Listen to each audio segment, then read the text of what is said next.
How can Russia still, after this, be a member of all bodies, the United Nations Human Rights Council, judging our human rights when it's committing this sort of genocidal murder and rape and torture on an industrial scale? Yeah, so Andrew, I'm a long-term critic of the United Nations, and no single United Nations institution has been more infamously wicked and dreadful than the United Nations Human Rights Council.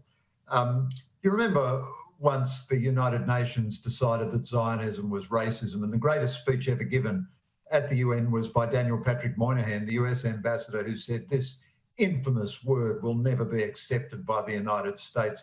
Well, the United States and Australia and like-minded nations should campaign vigorously at the United Nations for Russia to be expelled from all such bodies, so that those who would say Russia should remain in such bodies at least have to say so publicly. Now, on balance, I think it's better for us to be involved in the United Nations and all its agencies than not. But if we're going to be involved, we should at least speak the truth.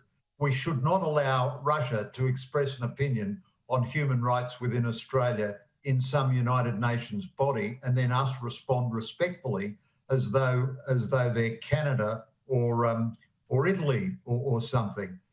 But I think the UN is a very corrupt and ramshackle and hopeless organisation. But I think it's just marginally better that it exists than not.